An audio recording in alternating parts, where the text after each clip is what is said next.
लखनऊ सोमवार को बसपा कार्यालय पर बसपा सुप्रीमो मायावती ने प्रेस कॉन्फ्रेंस कर बताया कि उत्तर प्रदेश में महापौर और नगर निगमों के नगर सेवकों के चुनाव में बैलेट पेपर के इस्तेमाल की वकालत की और कहा कि उनकी पार्टी पूरे दमखम के साथ चुनाव लड़ेगी। नगर निगमों और महापौर के चुनावों के लिए मतपत्रों का उपयोग किया जाना चाहिए, न कि ईवीएम इलेक्ट्रॉनिक वोटिंग मशीन के माध्यम से। चुनाव स्वतंत्र और निष्पक्ष होना चाहिए, यह सरकार और संबंधित अधिकारियों से हमारी मांग है। उत्तर प्रदेश राज्य चुनाव आयोग ने रविवार को शहरी स्थानीय निकाय चुनावों की 2 चरणों में घोषणा की थी। 4 और 11 मई को उच्च न्यायालय द्वारा चुनावों में ओबीसी आरक्षण प्रदान करने वाले सरकार की मसौदा अधिसूचना को रद्द करने के 3 महीने बाद राज्य चुनाव आयुक्त मनोज कुमार ने कहा था, शहरी स्थानीय निकाय चुनाव के लिए मतदान 4 और 11 मई को होगा, मतगणना 13 मई को होगी।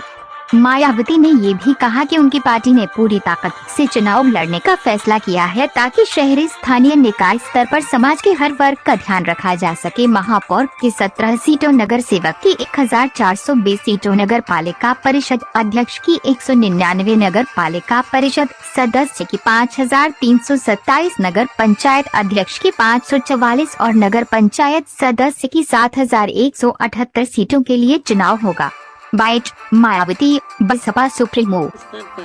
जागरूक, योग्य व ईमानदार जनप्रतिनिधि चुनने की जरूरत है, जिसमें खासकर गरीबों, दलितों, पिछड़ों एवं अन्य उपेक्षित वर्गों तथा अकलियतों आदि को भी अपनी अहम भूमिका निभानी होगी, जिनके कुल मिलाकर वोट यहाँ काफी ज्यादा बन जाते हैं और इनको इस चुनाव में भी विरोधी पार्टियों के सभी साम दाम दंड भेद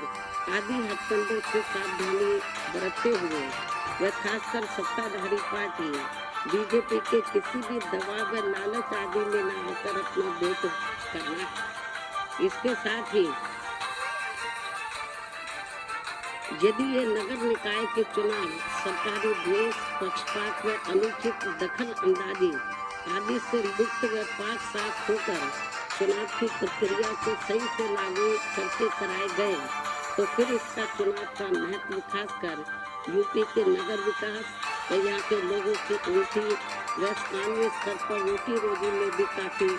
सहायक सिद्ध हो सकता है। लेकिन ऐसा यहाँ अब तक होता हुआ बहुत कम ही देखने को मिलता है। फिर भी इस लक्ष्य की प्राप्ति के लिए सावधानी व समझदारी का सामूहिक प्रयास जारी रखना बहुत जरूरी है। यही वक्त की मांग है तथा यहाँ लोकतांत्रिक व्यवस्था का तकाजा भी है। इसके अलावा ये भी सर्वविदित है कि विरोधी पार्टियों में भी विशेषकर भाजपा के लोग सपा राज की तरह ही इस चुनाव को किस प्रकार से चुनौतीपूर्ण लेकर अनेकों प्रकार के हथकंडे अपनाने तथा हर प्रकार के जोड़ तोड़ आदि करने में ही लगे हैं, जिसके तहत अब यहाँ इनकी संकीर्ण राजनीतिक स्वार्थ की खातिर पसमानदा मुस्लिम समाज का राग आपना भाजपा व आरएसएस एंड कंपनी का नया सिगुफा बनकर लोगों के सामने आ रहा है, जबकि मुस्लिम समाज वास्तव में पहले मुसलमान हैं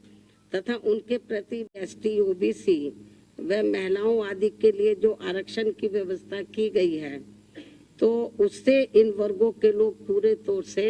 सहमत नहीं हैं, क्योंकि इस चुनाव में इन लोगों के लिए आरक्षण की जो भी सीटें आरक्षित की गई हैं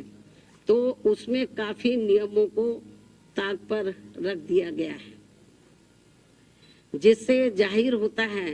कि यहाँ सत्ताधारी पार्टी बीजेपी इस चुनाव में हर स्तर पर अपना राजनीतिक स्वार्थ साधने में लगी है ताकि इसका काफी कुछ फायदा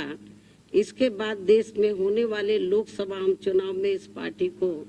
यहाँ मिल सके। आज मैं ये स्पष्ट कर देना चाहती हूँ कि प्रयागराज में पिछले दिनों श्री उमेश पाल की हुई हत्या को लेकर अभी तक मीडिया के जरिए जो भी तथ्य सामने आ रहे हैं या आए हैं और इस हुई घटना में खासकर अतीक की पत्नी का नाम आते ही वह उसके फरार होने पर अब स्थिति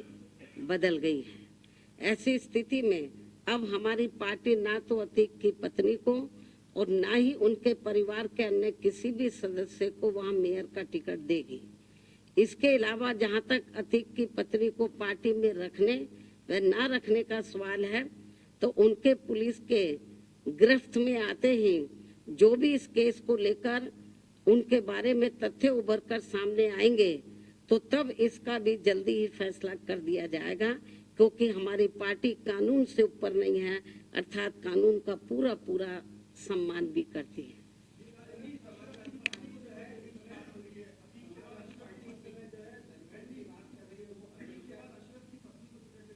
बस इसका जवाब दे दिया मैंने।